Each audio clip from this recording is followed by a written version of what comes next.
ये रिया है, मैं सिद्धांत हूँ। पाकिस्तानी टीम नखड़ेबाजी पे उतर आई है, एशिया कप चल रहा है। सूर्य कुमार यादव ने पहले एक बार नहीं हाथ मिलाया, फिर दोबारा हाथ नहीं मिलाया, फिर वो रेफरी के खिलाफ शिकायत करने पहुंच गए, शिकायत कैंसिल हो गई, फिर शिकायत की, बोले रेफरी को नहीं हटाओगे तो मैच नहीं खेलेंगे। आज वही शाम को हुआ, बड़ा नखड़ा कर रहे थे, हमको मना के ले जाओ, फूफा जी हैं, हमको खिलाओ मैच तभी खेलेंगे। अभी की जो खबरें हैं उस हिसाब से एशिया कप में आज के मैच में पाकिस्तानी टीम खेल रही है। कुछ देर पहले नहीं खेल रही थी, फिर उसके पहले कुछ देर पहले खेल रही थी। हुआ क्या क्या, रिया बताएंगे। तो इस मैच को लेकर के एक दो दिन से बहुत ऐसे माहौल बना हुआ था, क्योंकि भारत पाकिस्तान का जब से मैच हुआ था उसके बाद से पाकिस्तान लगातार ये डिमांड कर रहा था कि जो उस मैच में रेफरी थे एंडी पाइक्रॉफ्ट, उनको हटाया जाए। अगर आप उनको नहीं हटाएंगे तो हम जो है मैच नहीं खेलेंगे।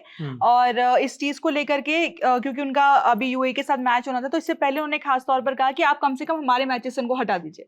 लेकिन आईसीसी ने दोनों ही चीजें नहीं मानी थी। आईसीसी इस चीज के लिए तैयार शायद नहीं था कि वो पाइक्रॉफ्ट को इस पूरे टूर्नामेंट से हटा दे, और इसीलिए पाकिस्तान ने आज थोड़ा माहौल बनाया। और मैच से 2 घंटे पहले जब टीम को रवाना होता है, रवाना होना होता है, उससे पहले उन्होंने टीम को कहा, अपने खिलाड़ियों से कहा कि आप होटल से रवाना नहीं होंगे। टीम बस होटल के बाहर खड़ी थी, लेकिन उनको बताया गया कि आप लोग रवाना नहीं होंगे जब तक हम आपको नहीं बताएंगे। इस दौरान ऐसा पाकिस्तानी मीडिया रिपोर्ट्स में ऐसा बताया जा रहा है कि उसी दौरान मोहसिन नकवी, जो कि एसीसी के भी चेयरपर्सन है और साथ ही साथ वो पीसीबी पाकिस्तानी क्रिकेट बोर्ड के भी अध्यक्ष है, वो बातचीत कर रहे थे, क्योंकि वो चाहते थे कि कोई ऐसा बीच का रास्ता निकाला जाए, कुछ ऐसी सुलह की जाए, कुछ ना कुछ ऐसा हो जिससे उनकी इज्जत रह जाए। क्योंकि बहुत ज्यादा फजीहत हो गई थी उनकी। एक तो हमारी टीम ने हाथ नहीं मिलाया, उसके बाद हरा, बहुत बुरी तरह से हरा, फिर भी हाथ नहीं मिलाया, फिर दोबारा भी हाथ नहीं मिलाया। फिर उसके बाद जो डिमांड उन्होंने बड़े गुस्से में रखी कि भाई आप ठीक है, आप सूर्य कुमार यादव को पर एक्शन नहीं करा, आप इस रेफरी को उन्होंने इस पूरी चीज में लपेटा, क्योंकि उस रेफरी के कहने पर सलमान अली आगा ने हाथ नहीं मिलाया। और दोनों कप्तानों ने जो शीट्स, आप जब टॉस के लिए जाते हैं तो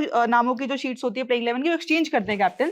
लेकिन पाकिस्तानी मीडिया के हिसाब से, क्योंकि पाइक्रॉफ्ट ने कहा कि आप दोनों हाथ मत मिलाइए, और साथ ही साथ पाकिस्तानी कप्तान से कहा कि सीट एक्सचेंज मत कीजिए, तो उन्होंने इस बात को लेकर के लपेटा कि उन्होंने एक्शन नहीं लिया, उन्होंने सारी चीजें की, तो आपको उनको हटाना पड़ेगा। लेकिन आईसीसी नहीं माना। उन्होंने वो अपने अंपायर के साथ खड़े थे, उनको नहीं लगा कि शायद कुछ ऐसा है नियमों के खिलाफ जिसकी वजह से उनको पूरे टूर्नामेंट से हटा दिया जाए।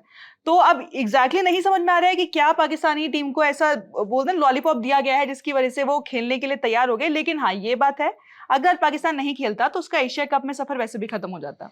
कुछ अपडेट्स है, मैं फोन देख के आप लोग को बता दे रहा हूँ। पाक यूएई का मैच 1 घंटे के लिए डिले हुआ है। प्रेशर जो है कभी भी किसी मोमेंट पे शुरू हो सकता है। आईसीसी और पीसीबी के बीच में नेगोशिएशन चल रहा है। मिल्टन होटल से पाक टीम मैनेजमेंट वो निकल चुका है स्टेडियम के लिए। 40 मिनट लगेंगे और पाइक्रॉफ्ट अभी भी मैच रेफरी बने रहेंगे। उसके पहले भी कुछ अपडेट्स हैं, वो भी हम आपको बता देते हैं। जियो न्यूज़ के हवाले से जो खबरें हैं, जैसे रिया बता भी रही थी, पाक पीसीबी ने कहा था कि अपने खिलाड़ियों से कि कोई भी होटल से बाहर निकलेगा तो ठीक नहीं होगा। मतलब ऐसे तो नहीं कहा होगा, लेकिन कहा था कि मत निकलिएगा, स्टेडियम मत जाइएगा। उनके किट विट पहुंच गए थे बस से, तो बोले बस घुमा के ले आओ, बड़े थोड़ा डीजल ज़्यादा लग जाएगा लेकिन घुमा के ले आओ।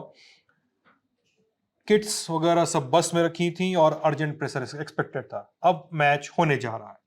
किसी ने बोल दिया होगा कि आओ खेलो, कोई दिक्कत नहीं। पाकिस्तान के लिए मैच ना खेलना बहुत ज्यादा उनके लिए नुकसानदायक था, 2 तरीके से। एक तो अगर आज पाकिस्तान नहीं खेलता है मैच तो यूएई को दोनों पॉइंट्स मिलते, तो और अगर भारत फिर ओमान को, जो कि नेचुरल सी बात है, ओमान को हरा देता तो यूएई क्वालिफाई करता, पाकिस्तान सुपर 4 के लिए क्वालिफाई कर ही नहीं पाता। यानी आज का मैच ना खेलने का मतलब था एशिया कप में उनका सफर खत्म।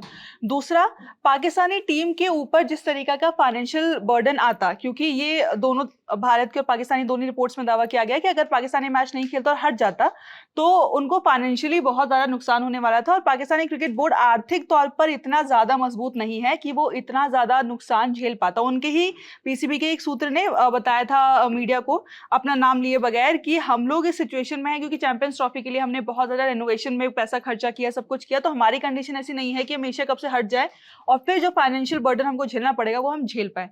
तो आप उनकी एक तरीके से कह सकते हो औकात थी नहीं कि वो हट जाए, क्योंकि एक या तो आप पैसों के हिसाब से मजबूत है ना आप खेल के हिसाब से मजबूत है, क्योंकि आप इंडिया को हरा नहीं पाए और आपकी सिचुएशन ऐसी थी कि अगर आज आप नहीं खेलेंगे तो आप आगे बढ़ ही नहीं पाएंगे। तो दोनों तरीके से उनका कुछ होने वाला था नहीं इस मैच में। औकात दिखेगा। चलिए, यदि खबर आप ललन टॉप देख रहे थे, अपनी राय कमेंट सेक्शन में जरूर लिखिए, हम पढ़ेंगे। बहुत बहुत शुक्रिया।